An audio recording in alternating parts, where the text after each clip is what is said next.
Great. Hello, everybody. Thank you so much for allowing me to participate in this program and all these exciting projects. I'm in Houston. I work with Gang and with Matt, and on some of that upfront work, gene editing, but I also do red cell rheology in my lab, and that became relevant to gene therapy when NHLBI's Cure Sickle Cell Initiative had two arms to it, the editing arm, and then they asked for biomarkers to assess whether there'd been a curative function achieved. And that's where red cell rheology is very important. And so I submitted an application which was accepted among two others. And I'd like to present my thoughts on how to assess whether we've achieved a cure. And I'll also mention that this may be helpful with the more traditional allo transplants as well. I'll show some of that data.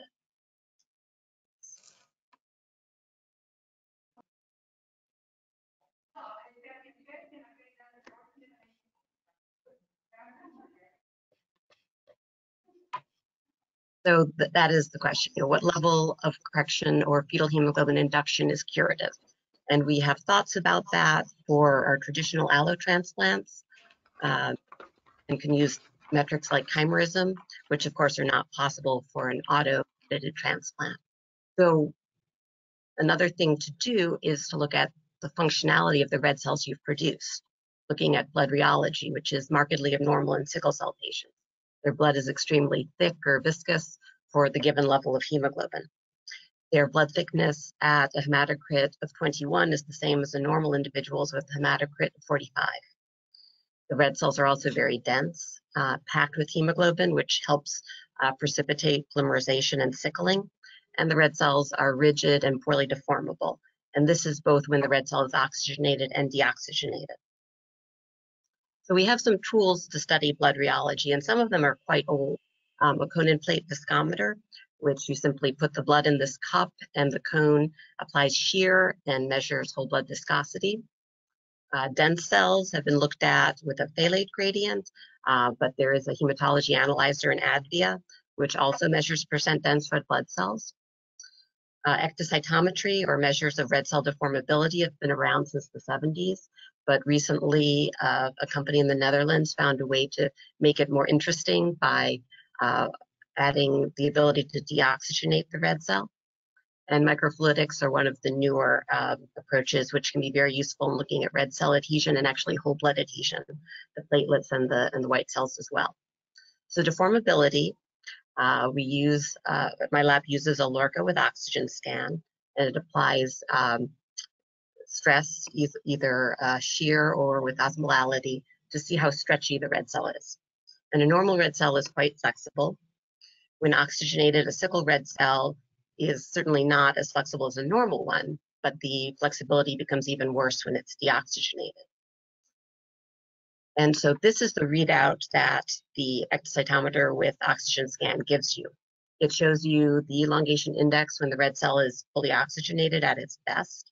And then as we gradually deoxygenate the population of red cells, you get to a point where polymerization starts to occur, the point of sickling.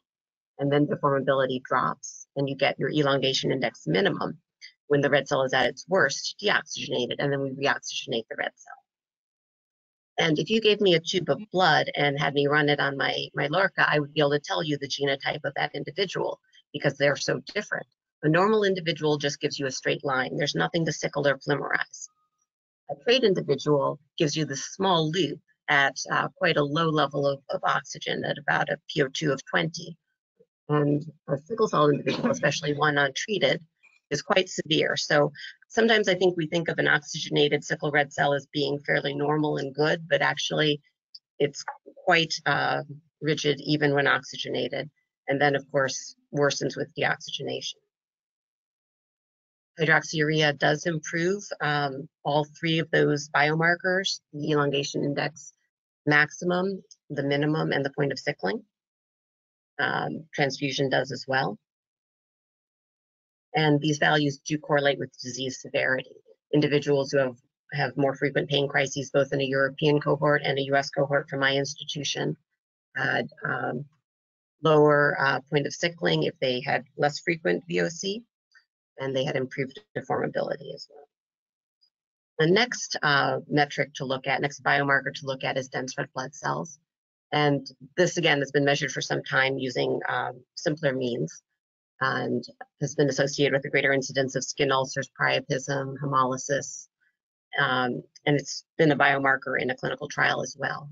So there's the gradient method and then the automated method. And Mohan Narla has shown that the two correlate very well. I prefer the automated method since it's much faster and you get it along with your CBC.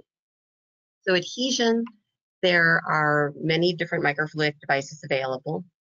The one I'm proposing to use is made by Wilbur Lamb at Emory, and it's a 4-chamber device. It can be lined with cells or with protein. I think for ease of use and generalizability, lining it with ligands that are known to be relevant for adhesion, like fibronectin, laminin, BCAM, is simpler and easier for a multi-site approach. Now, I've applied these tests to allogeneic stem cell transplant patients.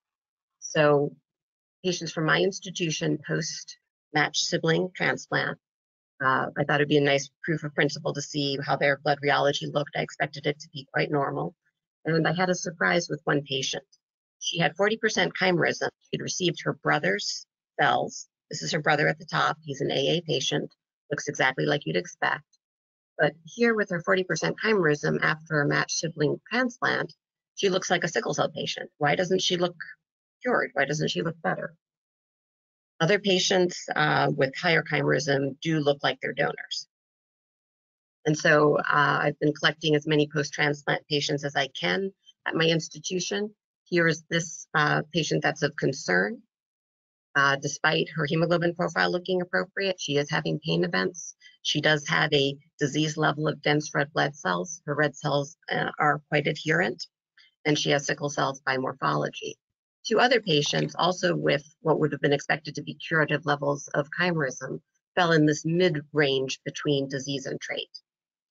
So what I proposed as part of the Cure Sickle Cell Initiative application was that we assess whether we've achieved a cure by whether we've moved the red cell rheology, the function of their red cells, from an SS genotype to an AS genotype. Certainly AA would be ideal, but I'm not convinced that we are currently even achieving trait levels of functional correction. And I had run quite a lot of patient samples on these devices. I'd run 650 SS samples on the LRCA. They were patients of all different treatment groups, ages, severity, some on transfusion, red cell exchange to a hemoglobin S percentage of 20, some on hydroxyurea with high response of fetal hemoglobin, some very young with high baseline fetal hemoglobin. You can see the range was quite broad. The point of sickling ranged from 17 to 85. So did the elongation index minimum and maximum, near normal to quite severe.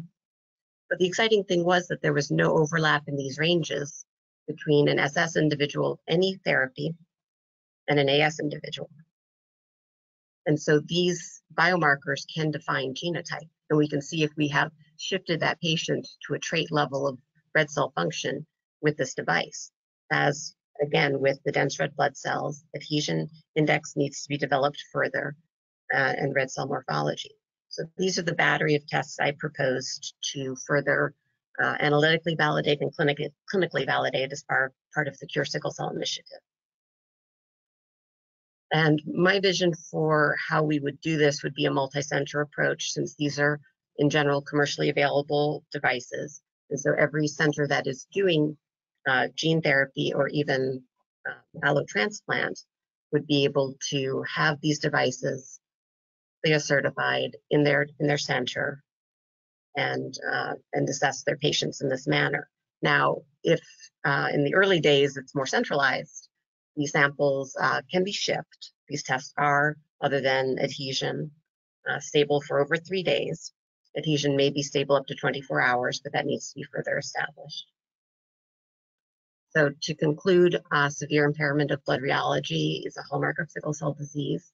As we develop these novel therapies, both pharmacologic and cellular, it's essential to functionally evaluate their effect on the blood.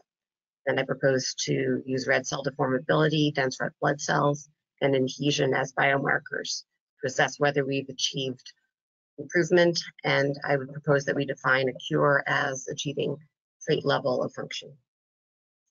I'd like to thank my very hardworking, wonderful lab, my transplanter colleagues, and my colleagues in the Netherlands who've done a great deal of work with the LORCA and helped train me in it and set it up in my lab, and funding from NHLBI.